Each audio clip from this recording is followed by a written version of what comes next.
بسم اللہ الرحمن الرحیم۔ بچوں، ہم آپ کو قرآن مجید سے انبیاء علیہم السلام کی کہانیاں سنا رہے ہیں، اور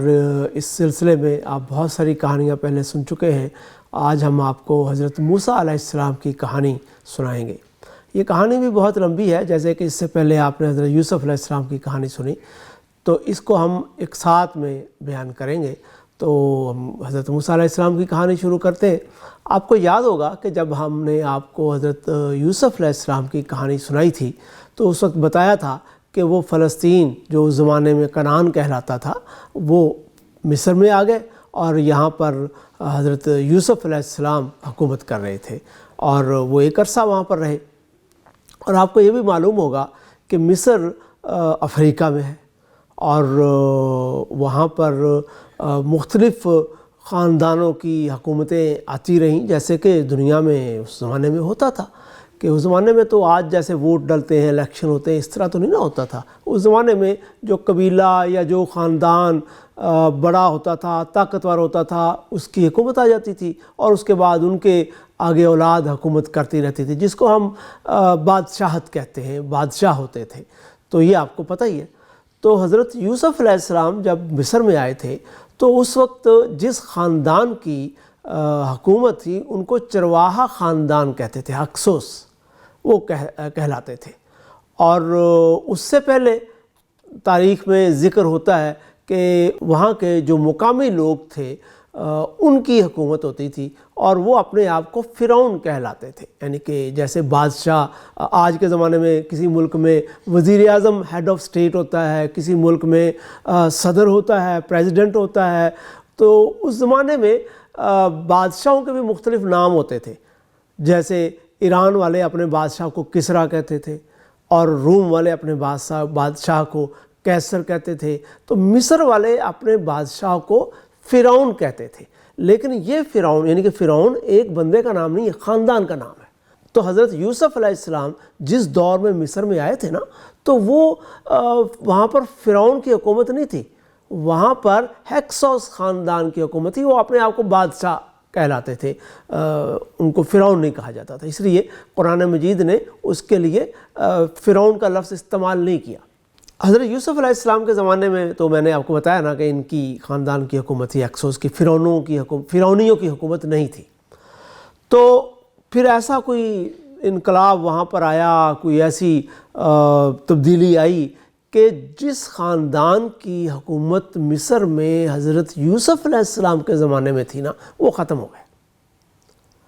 اب حضرت یوسف علیہ السلام کا جو خاندان تھا وہ تو آپ کو پتہ ہے نا، بنی اسرائیل کہلاتا ہے۔ ہاں، میں آپ کو بتا چکا ہوں کہ اسرائیل حضرت یعقوب کا لقب تھا، اس لیے ان کو بنی اسرائیل کہلاتے تھے۔ تو اس طریقے سے جب ان خاندان کی حکومت ختم ہوئی اور فرعونیوں کے خاندان کی حکومت آ گئی، تو ان کی ظاہر ہے کہ بنی اسرائیل والوں سے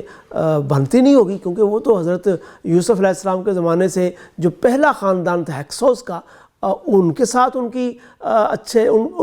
کے اچھے تعلقات تھے۔ تو انہوں نے بنی اسرائیل کو بھی اپنا دشمن سمجھا، اور اس زمانے میں جو لوگ دشمن ہوتے تھے یا تو ان کو بالکل ختم کر دیتے تھے، یا ان کو غلام بنا لیتے تھے، ان سے کام کاج لیتے تھے۔ تو حضرت یوسف علیہ السلام کے زمانے کے بعد کوئی 300 سال آپ کہہ لیں، یا اس سے کوئی کم کر لیں، 200 سال 250 سال کہہ لیں، جب ان خاندان کی حکومت ختم ہوگی، فرعونیوں کی حکومت آ گئی، تو انہوں نے حضرت یوسف علیہ السلام کے خاندان اور ان کی قوم یعنی بنی اسرائیل کو غلام بنا لیا۔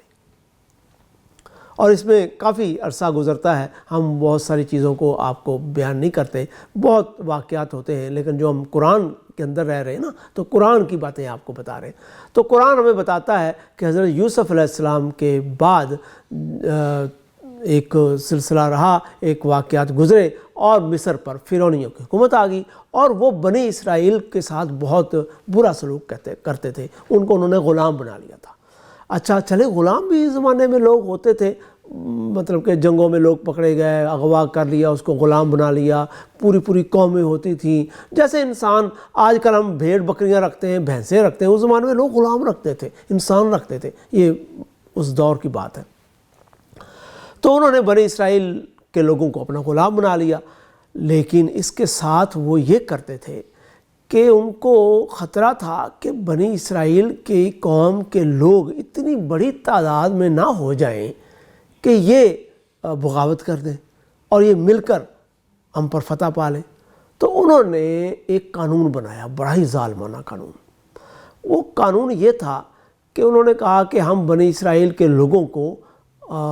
ان کی تعداد کو کم کرتے ہیں۔ تو انہوں نے قانون یہ بنا دیا کہ جیسے ہی بنی اسرائیل کے ہاں کوئی میل پیدا ہوتا، یعنی کہ لڑکا پیدا ہوتا، تو وہ اس کو مار دیتے، بچہ پیدا ہوتا ہی اس کو مار دیتے۔ تو یہ ایک بڑا ہی ظالمانہ قانون تھا۔ اور بھی بڑے قانون تھے، لیکن وہ ہم آگے حضرت موسیٰ علیہ السلام کی کہانی جب آپ کو سنائیں گے نا تو وہ بتائیں گے۔ ابھی آپ کو یہی بتا رہے ہیں کہ یہ ایک بڑا قانون، بڑا ظالمانہ قانون انہوں نے بنا رکھا تھا کہ جو بھی بچہ پیدا ہوتا اس کو مار دیتے۔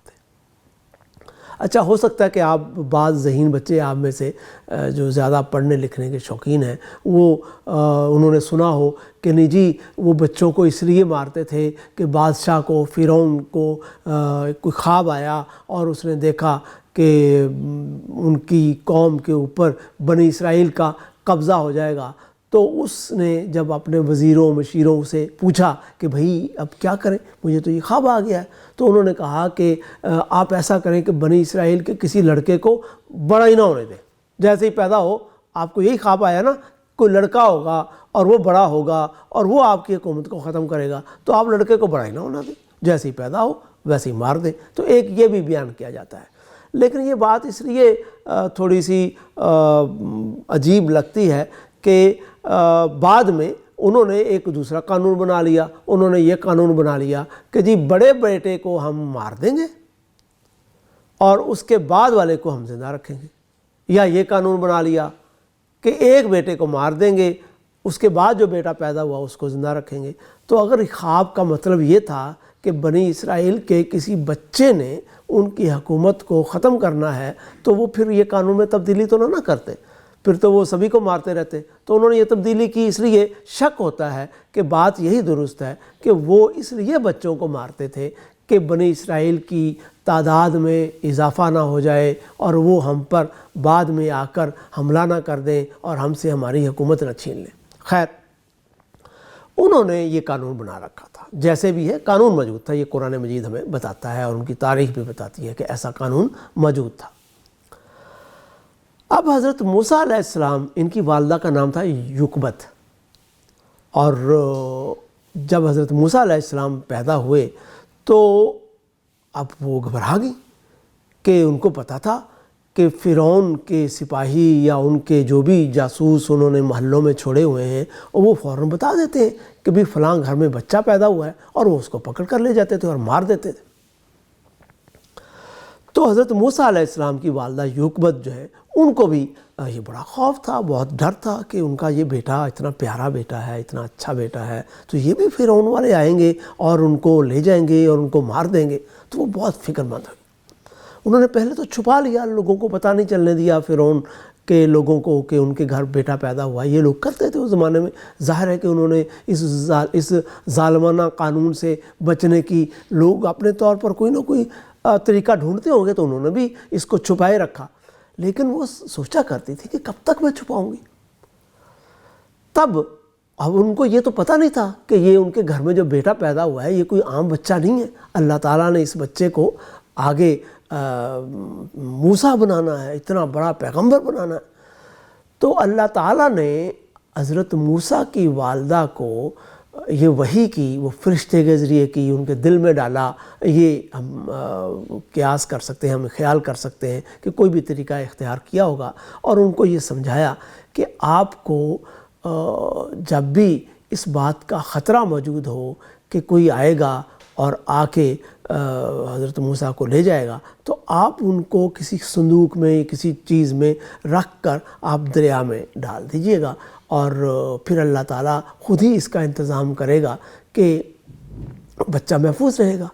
اور ہم آپ کو اس سے ملا بھی دیں گے، آپ فکر نہ کریں کہ اس کو دریا میں بہا دیں گی تو وہ پتہ نہیں کہاں چلا جائے گا اور پتہ نہیں آپ سے ملے گا یا نہیں ملے گا۔ تو اللہ تعالیٰ نے کہا کہ آپ اگر ایسا کریں گی کہ ان کو میرے کہنے کے مطابق مجھ پر یقین کریں گی اور ان کو دریا میں بہائیں گی تو اللہ تعالیٰ اس کا انتظام کرے گا کہ بچہ آپ کے پاس دوبارہ آ جائے گا۔ اللہ تعالیٰ کے اس وعدے پر یقین کیا اور انہوں نے وہ یہ کرتی تھیں، یہ بھی واقعات میں آتا تھا، وہ یہ کرتی تھیں کہ جب بھی ان کے گھر میں کوئی تلاشی کرنے والا آتا تو وہ انہوں نے حضرت موسیٰ علیہ السلام کو صندوق میں ڈال لیتی تھیں اور ان میں ایک رسی باندھ کر دریا میں ڈال دیتی تھیں، اور جب وہ گھر میں تلاشی لے کر لوگ چلے جاتے تو وہ صندوق کی رسی جو ہے وہ کھینچ لیتی تھیں اور حضرت موسیٰ کو دوبارہ لے آتی تھیں۔ یہ بھی بیان کیا جاتا ہے۔ یہ بھی کہا جاتا ہے کہ نہیں، ایسا نہیں ہوا، وہ یکدم اللہ تعالیٰ نے ان کو بات کہی اور ان کو پتہ چل گیا کہ فرعون کے لوگ آ رہے ہیں اور ان کی تلاشی لیں گے، تو انہوں نے حضرت موسیٰ علیہ السلام کو صندوق میں ڈال کر دریا میں بہا دیا۔ یہ بھی کہا جاتا ہے کہ انہوں نے اس دن ایک دن جب آئے تو انہوں نے رسی باندھنا بھول گئے اور صندوق چلا گیا۔ لیکن زیادہ بات یہی لگتی ہے کہ جب اللہ تعالیٰ نے ان کو یہ نصیحت کی، یہ مشورہ دیا، حکم دیا کہ آپ نے اس طریقے سے بچے کو دریا میں ڈال کر صندوق میں ڈال کر رکھ دینا ہے، تو انہوں نے دریا میں ان کو لوگ آئے، ان کو پتہ چل گیا کہ لوگ آ رہے ہیں، تو انہوں نے جلدی سے حضرت موسیٰ علیہ السلام کو اس صندوق میں ڈالا اور دریا میں بہا دیا۔ پھر کیا ہوا؟ اب آپ سوچ رہے ہوں گے نا، لیکن ہمارا وقت اب ختم ہو گیا ہے، تو ہم اگلی قسط کے لیے آپ کے پاس حاضر ہوں گے۔ اس وقت کے لیے آپ ہمیں اجازت دیں۔ اللہ حافظ۔